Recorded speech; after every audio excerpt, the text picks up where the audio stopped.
Hey guys, welcome back to the Awards Committee. I'm Houston and I'm here with my co host Karthik, and we talk about movies a lot. A lot happened this week.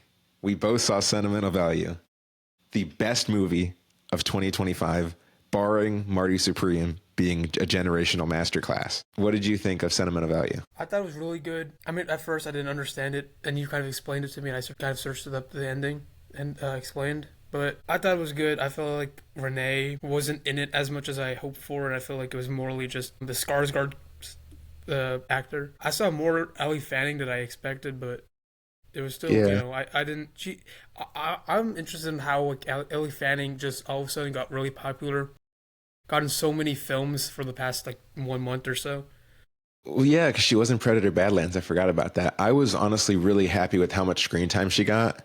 I was kind of happy with the screen time that everyone got because it was such like an ensemble movie, and I really liked that. My favorite scene probably was when Stellan Skarsgård gives his grandson a copy of Irreversible on DVD, and then and the piano teacher. That was funny too. I was a big fan of that movie, and also just how much it talks about Netflix and makes fun of them. Like he's like, "Will this movie be getting a theatrical release?" And Stellan Skarsgård's character was like, "Yeah, of course. What else would it be?" And someone said, "There's still negotiations," and he's like this was the perfect middle finger to Netflix.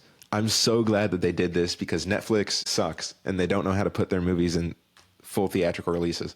Also, did you like Frankenstein? Did you finish it? I You did. sent me I a was snap of planning you to, watching but it. I didn't get to finish it. No, Okay. I'm not going to lie. I might watch it. I have no interest really, but it's very sciencey. I feel like it's like this movie. It's like Barbarian, where like you haven't seen Barbarian or like Weapons, I I guess. haven't yet. Where like at the beginning it like drags a bit. Mm, It's not because it's a horror film, and I haven't got to the horror real part, but it drags a bit, and it's more about like the building the story, and mm. then eventually. But I feel like it's the thing is Frankenstein's like not like a modern story. It's an old book. I feel Yeah. like the story wise, it's not gonna feel like other movies. Yeah, you're right. Sentimental Value is perfect. I think it was paced pretty well. You mentioned that it kind of drags. I think that honestly it felt shorter than it is. And I don't know. I really enjoyed Sentimental Value. There's so many just good parts about it, and that the fact that he has like the guy from Worst Person in the World in it too. He's a great actor too. I'm glad that Renata's still working with him. I really want him to get into director at the Oscars. I just don't know if that's going to happen. I don't know why there was a cheating subplot again.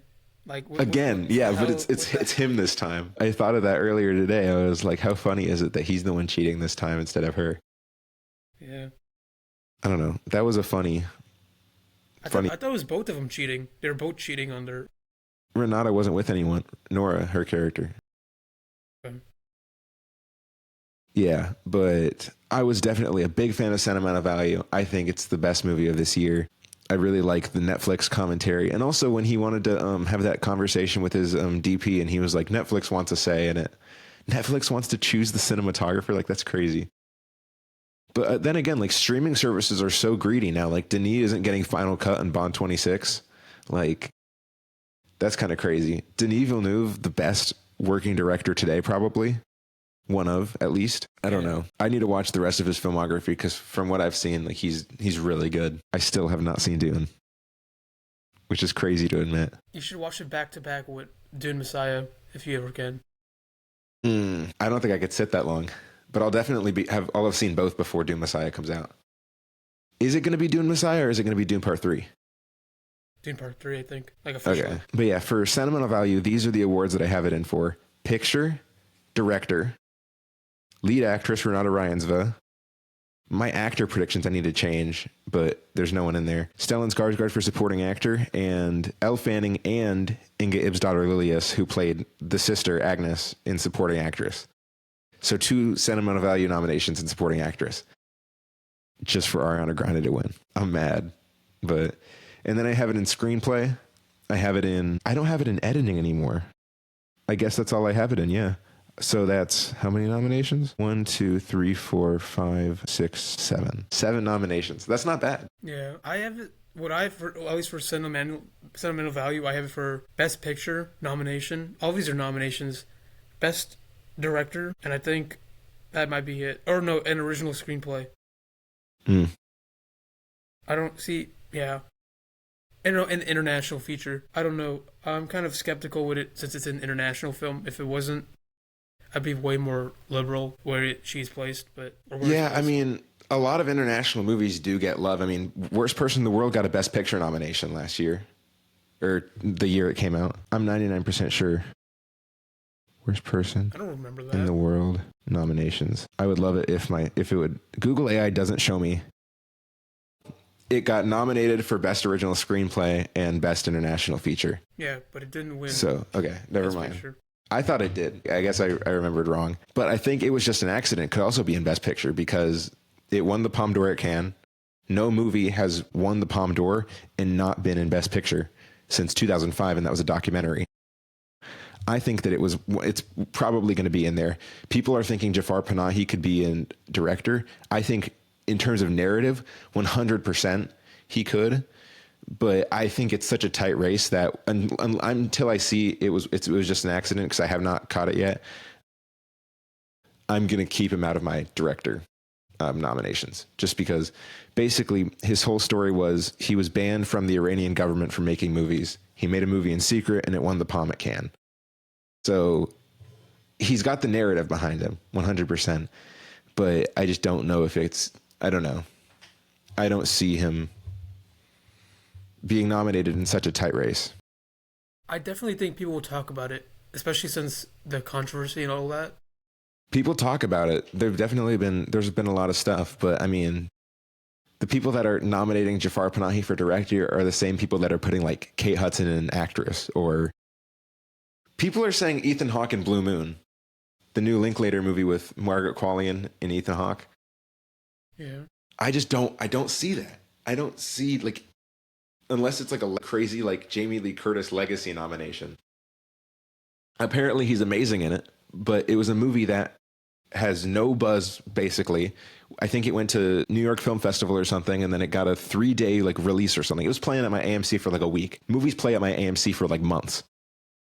Like Yeah. there's not a lot of buzz behind this film, and I just don't see that him getting that. I would put Jesse Plemons in Begonia over Ethan Hawke in Blue Moon 100%. Do you think it could be And like a weak film? Like I don't know. I feel like Ethan Hawke, he's done like indie films, like the one with Pedro Pascal, and that has got like no one's talked about it really, even though people were talking about it before it came out. yeah. I feel like Ethan Hawke's more like he's talented, but he's like more like just a background. Like he's not like someone looking for awards or anything. Yeah, he just kind of does it for the love of the game. Like he would do movies for free, I think. But yeah, I think this year's director race is like especially tight because you have PTA with One Battle After Another, Chloe Zhao with Hamnet.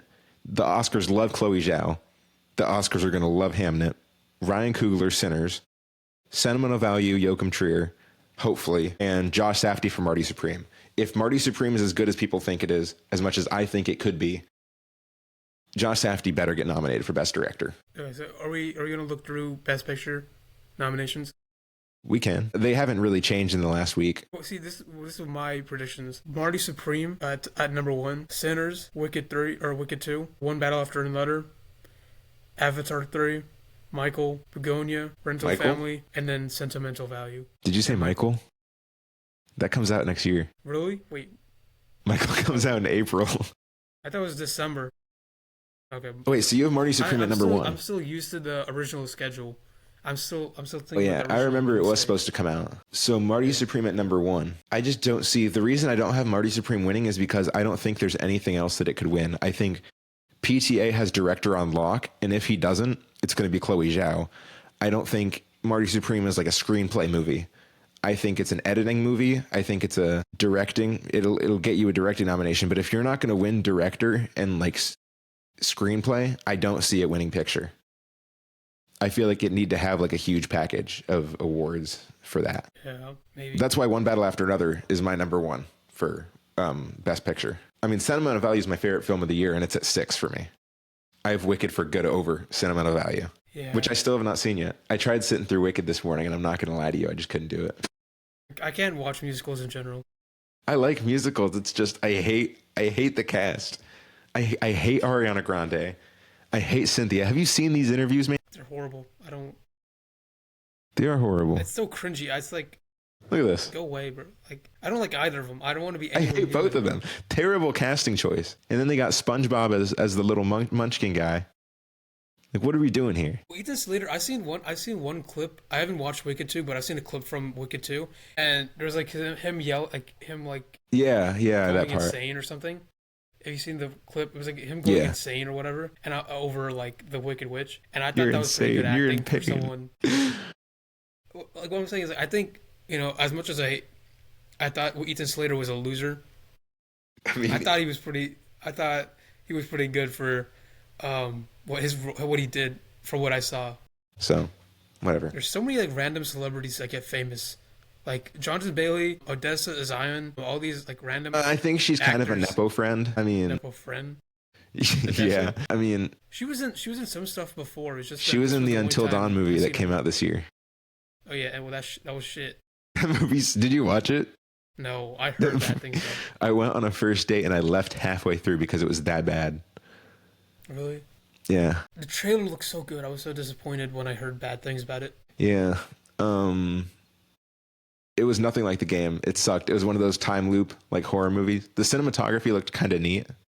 That's all I have to say about it. In like some like shots. Other than that, it sucks.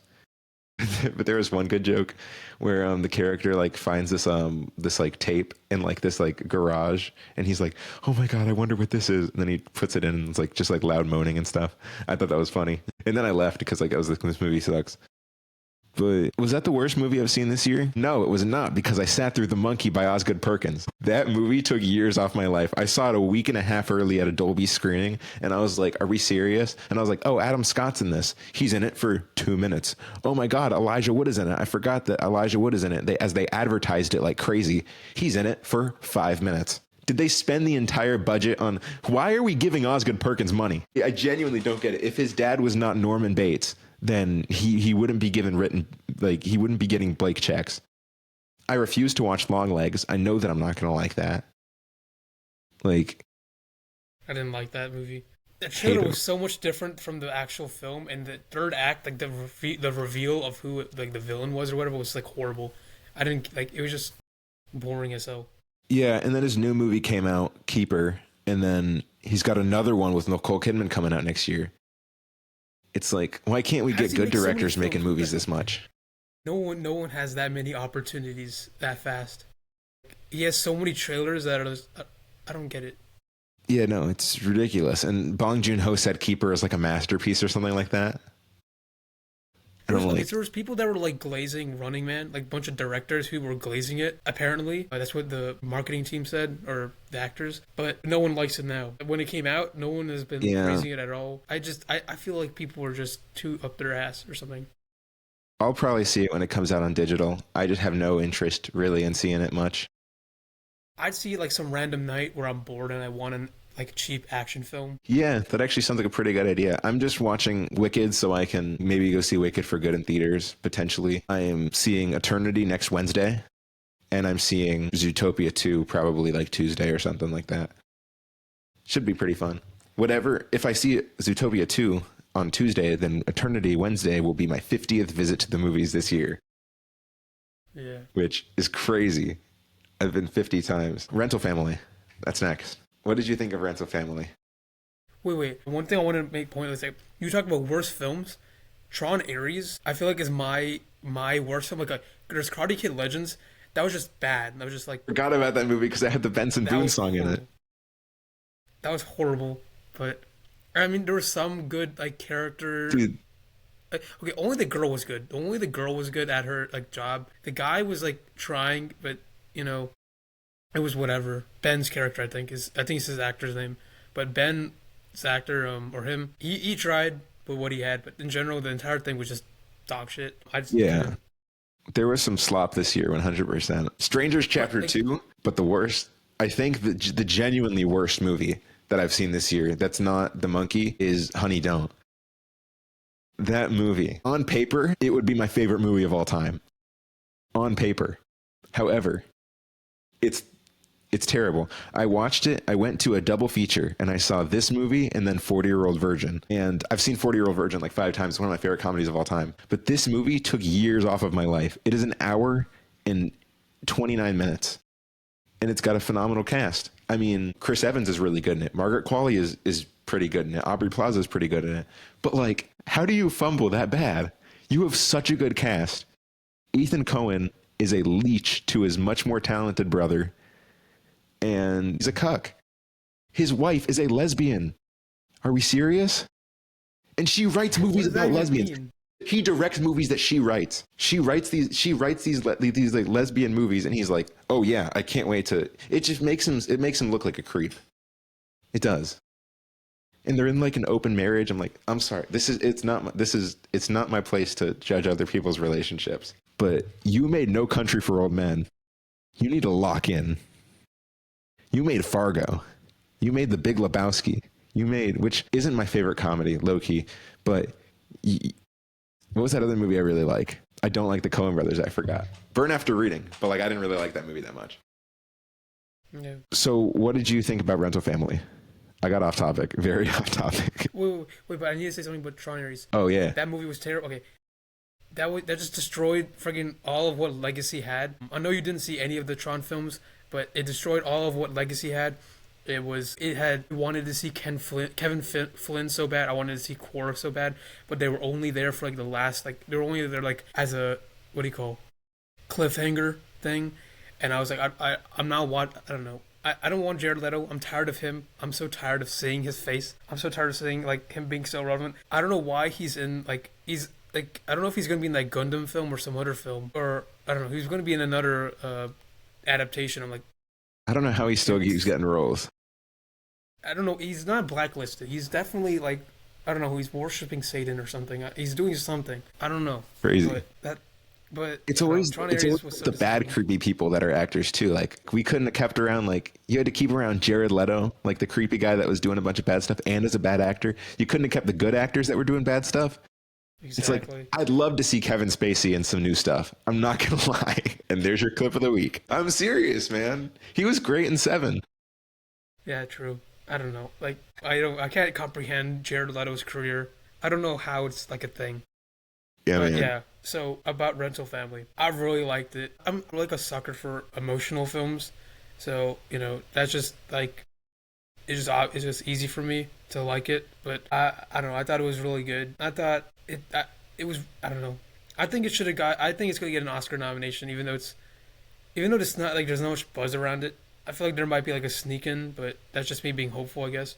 I'm definitely hoping so. It's not Searchlight's main priority, unfortunately. Testament of Anne Lee is like their big thing. They just got the rights to it. It comes out Christmas Day, and it's this huge like big Oscar bait musical. But Rental Family, if I were an Academy voter, I'm putting Brendan Fraser in actor, 100%. Yeah, he did. Maybe a screenplay nomination and cinematography. Like I don't know how legitimate the Youth Star awards are, but I definitely thought the daughter or the girl did really good. I mean, she was pretty good in that. Yeah, I liked it. I almost fell asleep like halfway through, but I did like it. Yeah. Okay, week in review. Last week I watched The Killing of a Sacred Deer, The Squid and the Whale, Kicking and Screaming, You Can Count on Me by Kenneth Lonergan, Sentimental Value, and Rental Family. Pretty good. Weekend review. I didn't. I saw a bit of stuff. I mean, the last few I've seen was Eternity. I think this was like last week, I guess. But I saw Begonia, then I saw Eternity. I really liked Eternity. I can talk about it later. Predator Badlands. I really enjoyed that. I think it's a bit Disney-fied for Predator, and it's PG-13, which I mean, there is no humans in the film, so it's like they can't do anything with that. But that was really good. A good way to reboot the franchise after that the other film the other reboot that kind of hurt it a lot. And then I saw Rental Family, which I enjoyed, which was just recent. The thing is, a lot of the films I saw on the weekend I kind of didn't finish, like Frankenstein, and I saw this Indian film and I didn't like that film, so I didn't finish that one. Yeah, that's all I can think of. Yeah, my favorite movie that I watched this week was probably The Squid and the Whale by Noah Baumbach. Ridiculously good screenplay, dude. I love that. I love Noah Baumbach so much. And I'm very excited for Jay Kelly to drop on Netflix. We're going to talk about, movies that would be funny as Muppet movies. So the criteria for a Muppet movie is it's all Muppets and one human. So I feel like any Tarantino would be like a really like shoe in for this. Think like who would be the human in Once Upon a Time in Hollywood? Would it be Cliff or would it be Rick? Is I think Rick Dalton is Leo's character. Cliff would be the most amusing. Is it be a person or to be a Muppet? Yeah, but to be a person. Oh, because of that last Just scene. seeing Brad Pitt talk to a bunch of Muppets is just. I feel like I've never. I feel like I would want to see that. I feel like if you really wanted to make it funnier, if Brad Pitt was just talking to a bunch of Muppets, do Inglourious Bastards and make Brad Pitt the only human because his character with like the over the top accent. No, it should be It should be what's his name? The German soldier, the Nazi soldier. Hans Lando's the only human. Yeah, yeah. That would be pretty good, honestly. That first scene would be really crazy. I've been saying this forever. Muppets Boogie Nights, and the human is the Colonel, the guy who goes to jail. Yeah. I think. Wait, I need to see. It's the old creepy guy from Boogie Nights. Okay, I think I remember. Or really any character. Like if you made Dirk Diggler like the human, or if you made Jack Horner like the Burt Reynolds character like the human, that could work. Yeah. Pulp Fiction would be pretty funny. As who? What if Tarantino in Pulp Fiction would be the only human? That'd be good. Did you see a sign that says Dead Muppet Storage? I think that would be really funny. One thing, okay, this is what I think. I think I might have stole this from somewhere, but damn it, what was it? Shit, I can't think of it. But one thing I could think of is Scott Pilgrim, and Scott's the only human. That could be pretty good, honestly. Battle After Another? I don't know. I feel like if the daughter was a human, I feel like it'd be like a normal story. Yeah. Maybe. I feel like it'd be really, especially with the first Muppets movie. Like, I don't know. Yeah. There's a lot of Because PTA movies that it's can do mostly that. just one guy. It's about one guy. It's not like as like a bunch of people. It's mostly Yeah. Bobby or Bob. Well, okay. That was fun. Wait, but when I find it, I'll try to say what mentioned the one I Okay. couldn't thought of. Okay. But yeah. The best of each major genre this year. Comedy. What is your favorite comedy this year? Comedy, damn. Eternity. Eternity was like, I thought it was really funny. Okay. I'm excited to see it. The thing is, okay, see, I would have said Weapons, but that's not really a comedy. And the thing is, like, when I watched Eternity, I watched it in like a screening where like people who actually like go watch movies a lot and stuff see it, so they're more like they have more like there's a lot of people too, so people laughed out loud way more. So it was like maybe just bias. I'm seeing it at 10 a.m. on a Wednesday. I mean, that's probably gonna be. I don't know. It was gonna be fun though. It's really funny. All the jokes landed for me, or at least the ones I could hear. But I thought it was really funny. Nice. I have two answers, sort of. Technically three. My favorite straight comedy of this year, like just comedy, is either The Naked Gun or Friendship.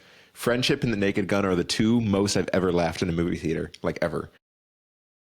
Like The Naked Gun from this year was so good. Yeah. The thing is, I prefer the old Naked Gun films. I didn't see enough. I haven't finished the films. I don't know if I watched them. I watched them like a decade ago, or like whatever time ago. A long time ago, but I thought I prefer the old Naked Gun films. I feel like their humor was like, it was more like less in your face. Like, it's a see it or you miss it. Yeah, it's a miss. Like with Naked Gun, the new reboot, it's like it tells you the jokes in a way. It does. It's very like out there kind of, and I laughed a lot, and everyone in the theater laughed a lot. I think I saw it opening night. But it was a super fun film. I needed to watch the old ones because I really like Jerry Zucker, the writer. He made Basketball. Have you seen Basketball?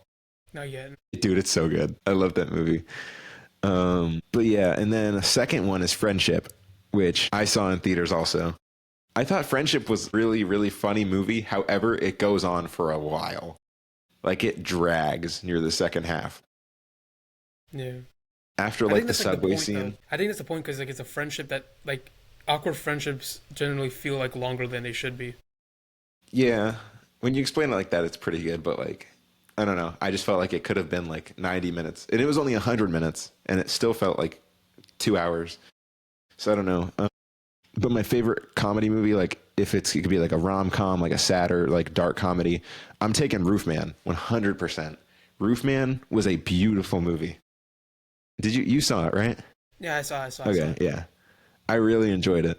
I liked it. I feel like a lot of the jokes, especially at least in the beginning, kind of fell flat. Like, I don't know. Yeah. I enjoyed it as like a character film, but comedy was just, I don't know. It's not my favorite comedy. It's my favorite movie that just so happens to be under the comedy like umbrella. Like same how like later on we talk about romance movies, like Companion is one of my favorites. We can just talk about romance movies now. I'm guessing you're going to say Eternity is your favorite. Honestly, yeah. I was Yeah. if it wasn't, I mean, could you even call Companion a romance film? Yeah. It's like the least romantic thing you could think about.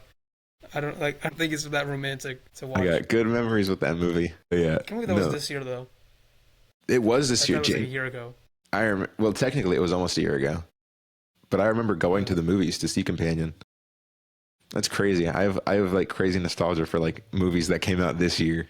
but yeah, I guess I'd say Eternity. There wasn't many romance films. I feel like Frankenstein had romance in it. I haven't finished it, so I can't comment on it, but I thought it was pretty good romance wise. Yeah. I still can't decide like what my favorite movie. I think Sentimental Value might be my favorite movie this year, but Begonia is like ridiculously close. Like it's very. I would say it could be like 1A and 1B at this point, like tied.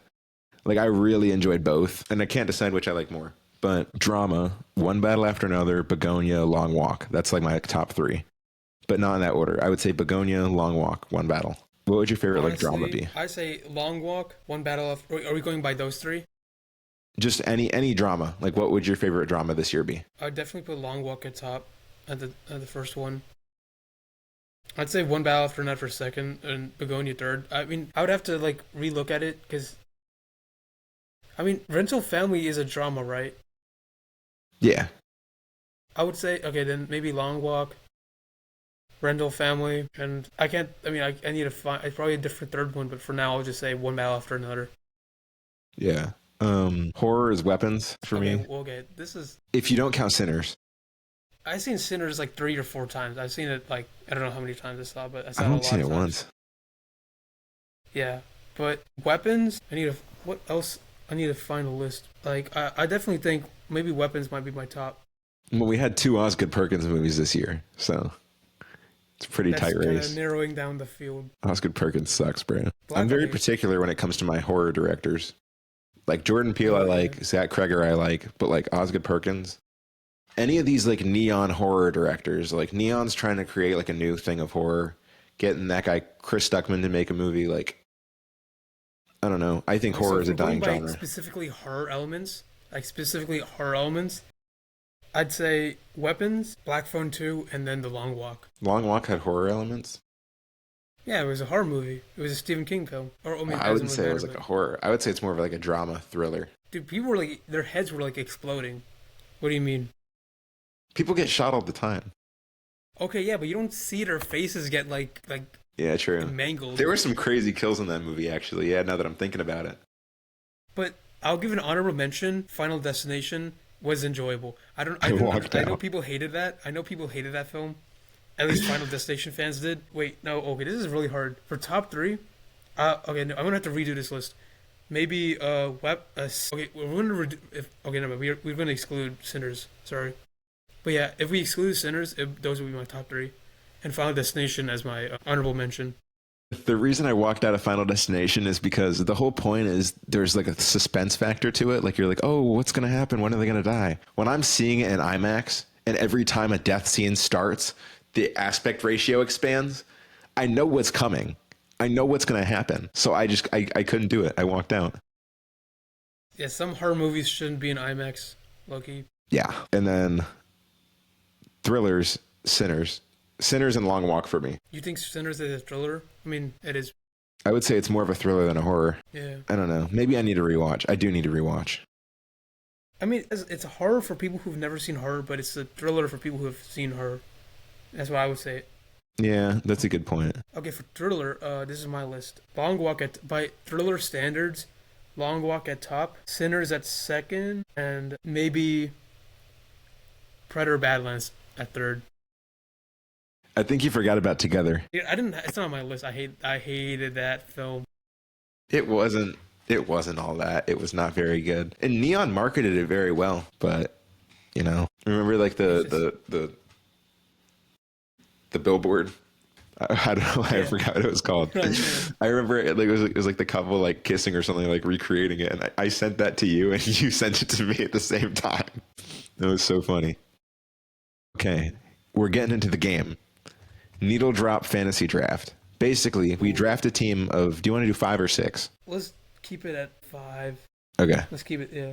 We each draft 5 songs that are played in movies, does not have to do with the story at all. It's just songs that play in the background, think like a James Gunn movie or something like that. However, we can only have one James Gunn movie for each team. That's the only director that just because James Gunn needle drops are so good, we can only do one each. Do you want first pick? Wait, are we gonna? Is it based on a ranking or is it just like more like like a normal draft? Like Just a normal draft. And the score count, or is it just songs? Just songs. It can't be like in the score. It has to be like a song from like an artist that's used in the movie. Okay. So for number one, okay, my list is gonna be pretty basic. To be honest, it's mostly just just do- Marvel movies. Just or- do that- your pick and then I pick, and you pick then I pick.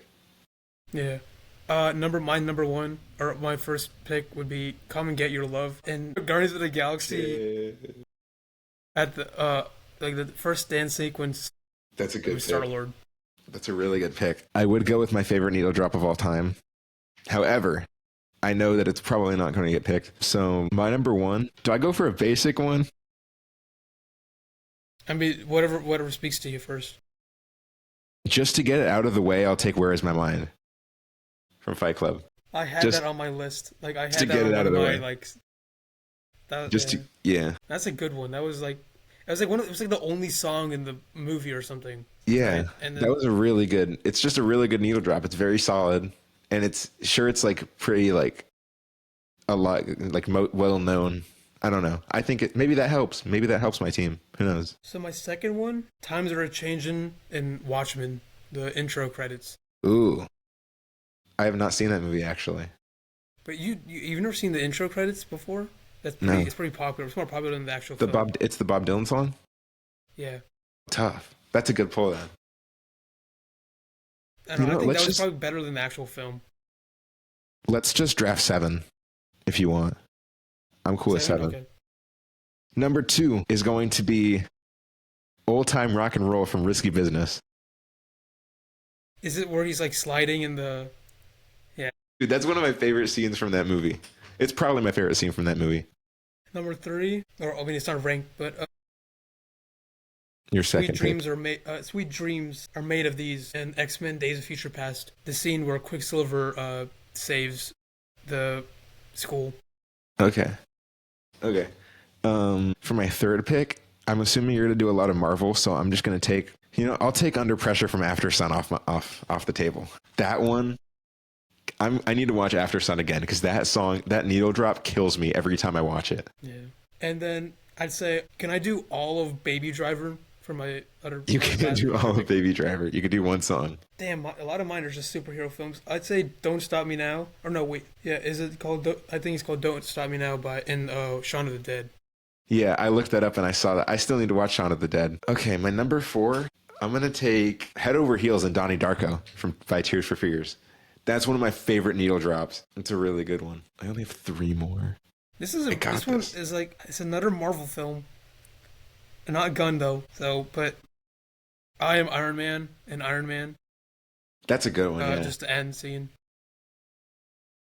I feel like it works well because it's like one thing I just like about it is that like the original like Black Sabbath didn't even know it wasn't even about Iron Man at all. They didn't know who Iron Man was at the time. It was just about like I don't know who it was about, but like it was just the lyrics were perfect for Iron Man, and the time like I don't know, it was just really well, like it's just a perfect coincidence. Yeah. Give me Jesse's Girl from Boogie Nights. This is my favorite needle drop of all time.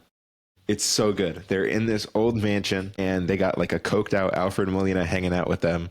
They're trying to scam him. You got this little Asian kid in the back throwing fireworks on the ground. And then Mark Wahlberg is just like geeked out of his mind looking out into space and you just hear Jesse's Girl start playing. That movie is peak. Boogie Nights, my favorite movie of all time. Such a good movie. Yeah. You're on the clock, I guess. I'd also put "Where's My Mind" for Fight Club if I can redo. I mean, can I do copies No, or like duplicates? that's the whole point of No. a draft. Damn. What I've done, ending of Transformers. Ooh, that's a good pick, actually. My 6th pick, I found out a funny pick to put for my seventh. So I'm going to do that. But for my sixth, I don't know if I should. Okay, I'm just going to take Dirty Work in one battle after another. I completely forgot that I had to look it up because I was like, I'm pretty sure Dirty Work was in one battle after another. So it is. And that's a great needle drop. There's some good needle drops in one battle after another. I need to rewatch it like really bad. Yeah. Would you get it on Blu-ray? Oh yeah. Once the price goes down, 100%. Yeah. All right. And so what number are we on?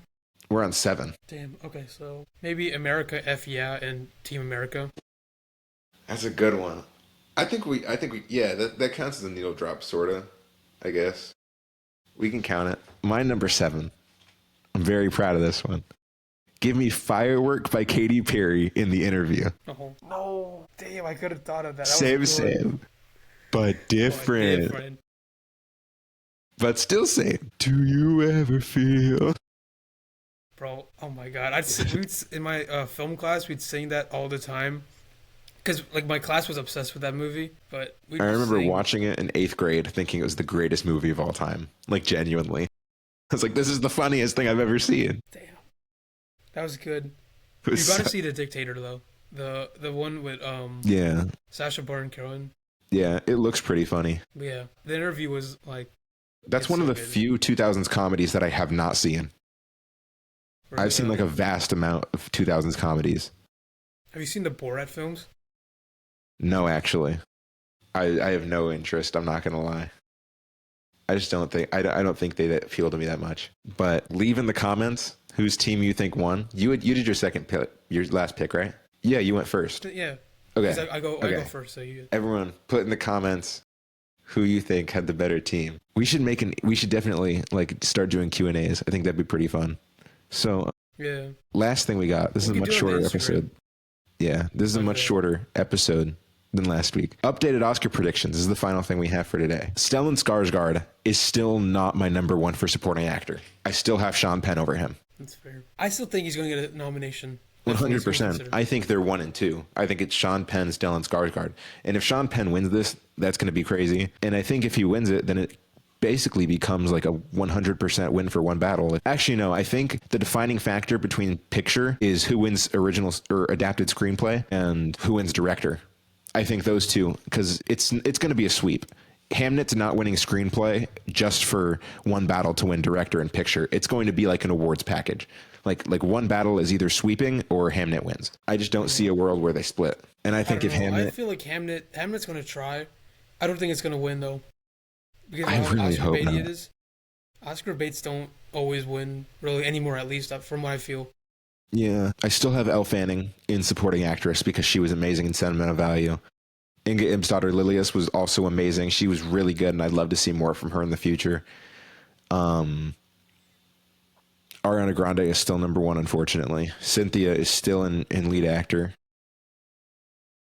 I cannot imagine Ariana or Cynthia getting Oscars. If Ariana Grande wins an Oscar, bro, I'm gonna be so mad. Like I'm genuinely gonna throw something. I don't even think they're gonna get a nomination. I can't like visualize seeing Ariana Wicked is getting a nomination. Critically, like it's getting pretty mixed reviews, and I'm really happy for that. But I just don't think they're gonna leave it out. I mean, 1 was such a big hit, and even if the second one isn't such a hit, which it came out 3 days ago, and people are going to see it, but they're not like, oh my God. And also, there is not a song in Act 2 of Wicked that has the replay value, has the trend potential that Defying Gravity had. So people aren't going to be walking around singing No Good Deed or like For Good. People aren't going to be, yeah, they are the theater kids, but they're not going to be like blowing up on TikTok like Defying Gravity was. Like Wicked Part 2 doesn't have the power that Wicked Part 1 had. So maybe that affects its chances at the Oscars. I don't know. But I just don't think Wicked. From what I heard, the second part of Wicked is a lot weaker than the first part. It's so much weaker, even in the stage show, just because of the numbers, the scenes. There isn't as much meat to the story as there is in the first half, and you can especially you can see the runtime too. It's 20 minutes shorter too. Like 2 hours and 20 minutes to knock down the story, and it spent 2 hours and 40 minutes building it up. Like that's. I don't know. I feel like Wicked for Good was kind of doomed from the start. And my best actress has not changed. Jessie Buckley, Renata Ryансville, Cynthia Erivo, Amanda Seyfried for Testament of Anne Lee, and Emma Stone in Begonia. Isn't The Bride like a horror film or something? It is. Jessie Buckley is in Hamnet. The Bride comes out next year. Oh, okay. Timothy Chalamet is winning the Oscar.